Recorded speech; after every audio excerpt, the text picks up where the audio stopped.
Most GTA buyers think a good area is about price and commute, but the worst homes are hiding in details you never check.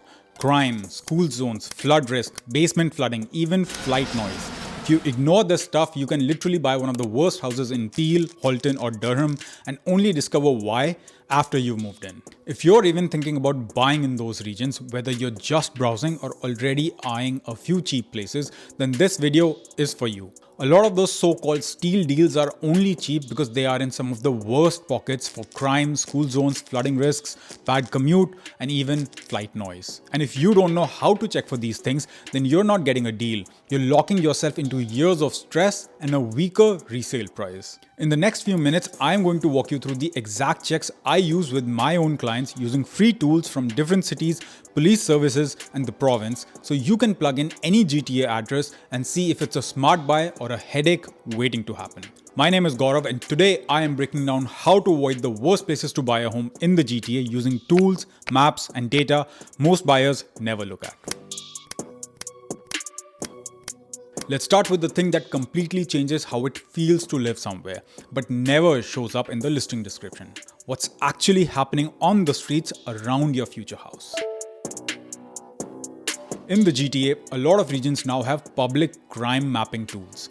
Peel and Halton police have interactive maps where you can filter by crime type and date range and see clusters on a map. Other regions have similar tools as well, so you don't have to guess how safe that street and intersection is. You can actually see how many crimes and what types of crimes occurred near your future home. When I'm evaluating an address, I run it through 3 simple filters.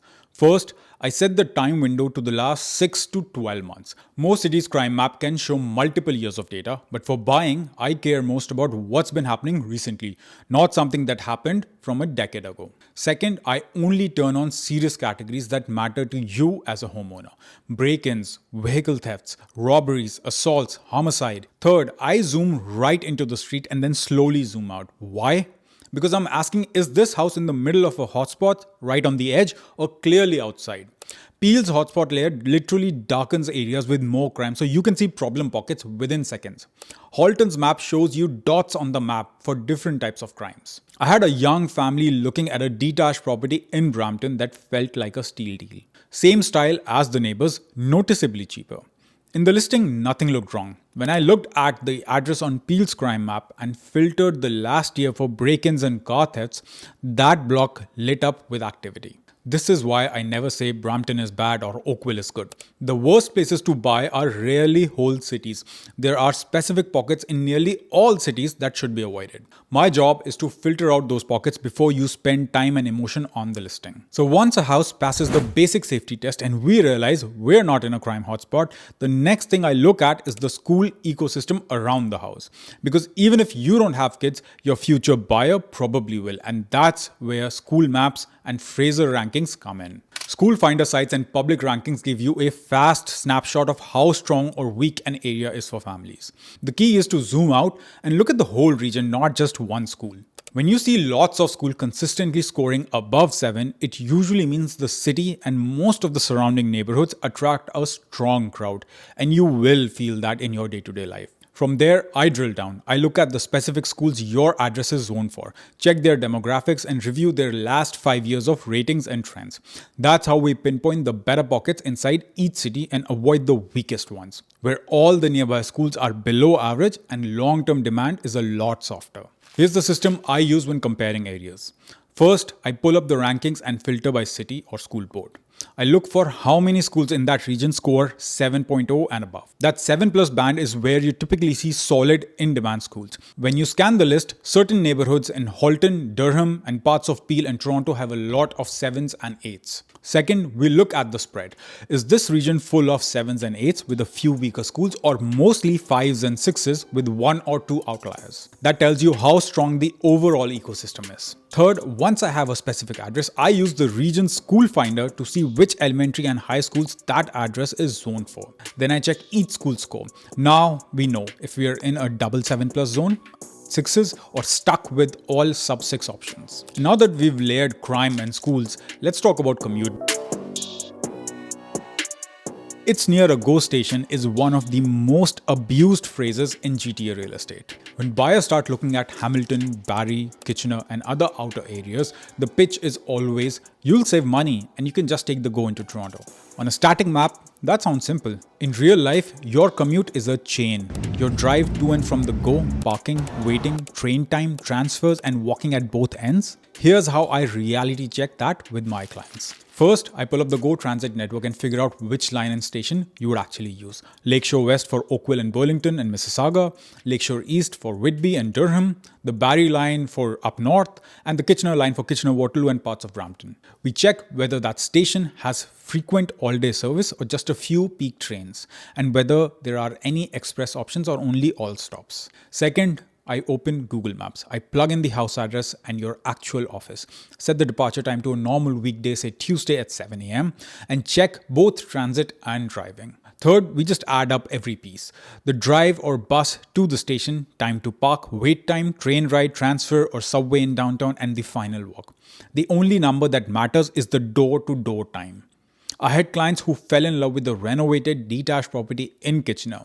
The listing called it an easy commute to Toronto via GO. We did the real math.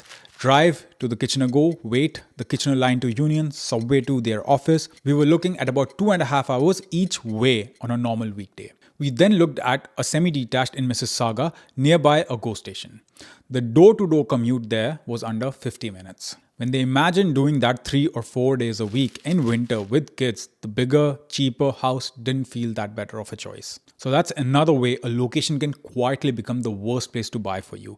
If the only way the numbers work is by giving you a punishing commute, many buyers will eventually decide it's not worth it, and those pockets will always have to stay cheaper to get attention. So far, we've talked about being safe, being in demand, and not burning out on your commute. Now let's talk about the other stuff that can quietly turn a nice house into a nightmare. Flood risk, basement flooding, and flight noise.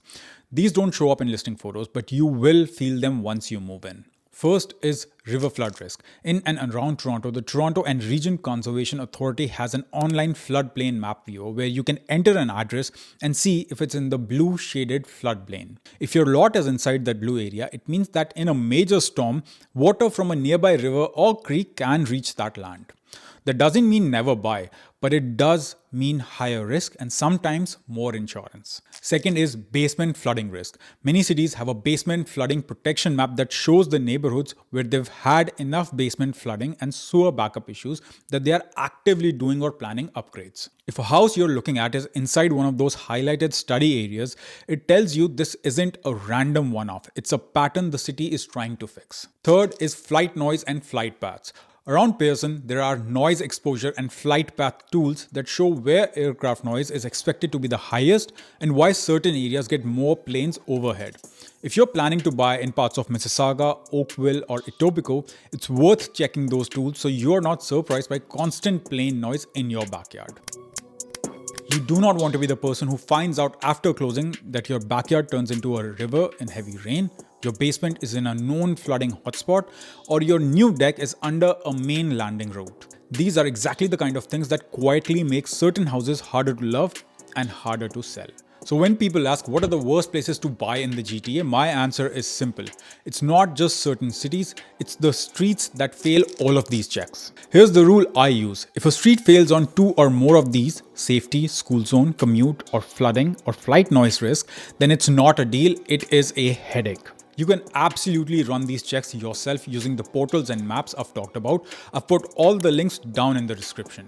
But if you'd rather have someone walk through them with you and point out the bad pockets, then that's exactly what I do with my clients. Everyone I've spoken with on my one-to-one calls has walked away with at least one new real estate insight they didn't know before. If real estate is on your mind, book a call with me. The link is below, and we'll run your shortlist through all these filters together so you're not guessing about what's a smart move and what's a trap.